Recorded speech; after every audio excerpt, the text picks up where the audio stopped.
Test drive पर जाने से पहले आवेदक की गवर्नमेंट आईडी और डॉक्यूमेंट की जांच करके आवेदक को टोकन विंडो पे रजिस्ट्रेशन किया जाएगा। रजिस्ट्रेशन में उसको एक RFID कार्ड दिया जाएगा। उसके बाद इस सेशन में सभी आवेदकों को ड्राइविंग टेस्ट से जुड़े नियमों के बारे में बताया जाता है, जहां पर ट्रेनिंग भी दी जाती है तथा नियमों की थ्योरी क्लास भी दी जाती है। इसमें आवेदक को ट्रेनिंग वीडियो भी दिखाया जाता है और सारे ड्राइविंग टेस्ट नियम बताए जाते हैं, जिसके बाद बारी बारी से प्रत्येक आवेदक को क्रम के अनुसार टेस्ट ट्रैक पर जाना होता है। ट्रैक के बारे में कोई भी पूछताछ नहीं कर सकता। यदि आवेदक चाहें तो टेस्ट शुरू होने से पहले ट्रेनिंग रूम में ही ड्राइविंग टेस्ट से जुड़ी पूछताछ कर सकता है। आवेदक ने अगर 4 व्हीलर के लिए आवेदन किया है तो उसे 4 प्रकार के टेस्ट सफलतापूर्वक पास करने होते हैं।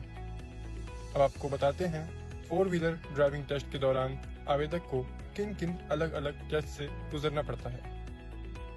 टेस्ट ड्राइव पे जाने के लिए आवेदक को RFID कार्ड का इस्तेमाल करना होता है।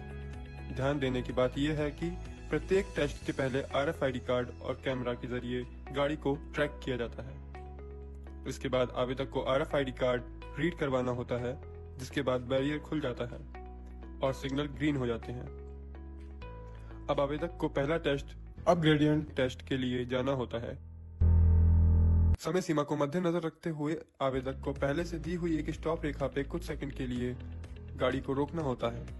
सफलतापूर्वक ऐसा करने पर एक हरा सिग्नल दिया जाता है। सिग्नल हरा हो जाने के बाद अगर गाड़ी पीछे की ओर जाती है तो किसी भी प्रकार से 12 इंच से ज्यादा पीछे गई गाड़ी को टेस्ट में फेल माना जाएगा।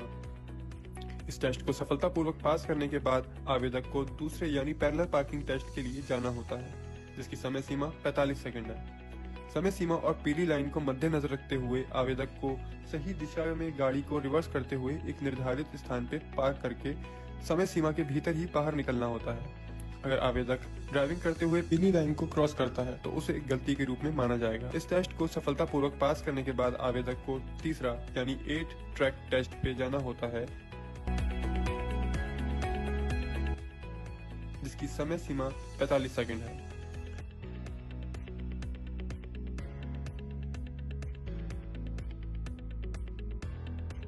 समय सीमा को मद्देनजर रखते हुए आवेदक को 8 ट्रैक टेस्ट में गाड़ी को आगे की दिशा में 8 जैसे दिखने वाले ट्रैक पर निर्धारित समय से के भीतर ही गाड़ी को ड्राइव करना होता है। इस टेस्ट में कहीं भी गाड़ी को रिवर्स या स्टॉप करने पर इसे एक गलती के रूप में माना जाएगा तथा पीली लाइन को ध्यान में रखते हुए पीली लाइन के सेंटर में गाड़ी को ड्राइव करना होता है। अगर आवेदक ड्राइव करते समय पीली लाइन को टच करता है तो उसे गलती के रूप में माना जाएगा। इस टेस्ट को सफलतापूर्वक पास करने के बाद आवेदक को चौथा यानी रिवर्स एस ट्रैक टेस्ट के लिए आना होता है, जिसकी समय सीमा 50 सेकंड है।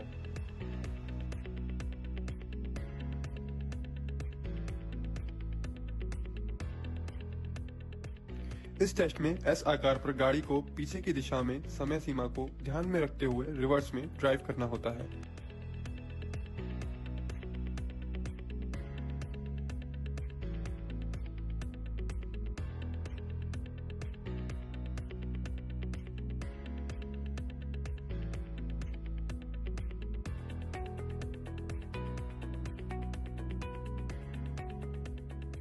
टेस्ट के दौरान 2 से ज्यादा फॉरवर्ड मूवमेंट करने पर उसे गलती माना जाएगा।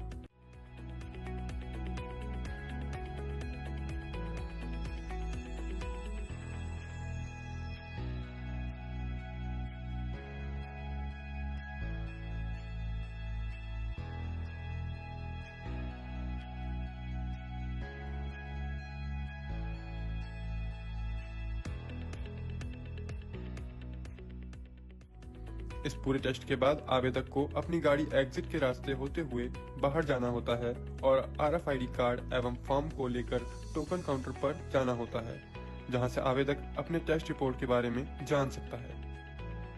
2 व्हीलर ट्रैक यानी सर्पेंटाइन ट्रैक, ये केवल 2 व्हीलर के लिए है। इसके लिए भी आवेदक को RFID कार्ड का इस्तेमाल करना होता है। RFID कार्ड लेने के बाद आवेदक को ट्रैक पर जाना होता है, जिसकी समय सीमा 60 सेकंड है। इस टेस्ट में आवेदक को एक नियमित समय के भीतर सही दिशा को ध्यान में रखते हुए तथा येलो एरो को फॉलो करते हुए सिर्फ आगे की तरफ गाड़ी को बिना रुके और बिना पैर जमीन पर रखे लेकर जाना है। अगर आवेदक सर्पेंटाइन ट्रैक पर टेस्ट के दौरान गाड़ी को रोकता है या पैर जमीन पर रखता है तो उसे गलती माना जाएगा। इस पूरे टेस्ट के बाद आवेदक को अपनी गाड़ी एग्जिट के रास्ते होते हुए बाहर जाना होता है और RFID कार्ड एवं फॉर्म को लेकर टोकन काउंटर पर जाना होता है, जहां से आवेदक अपने टेस्ट रिपोर्ट के बारे में जान सकता है।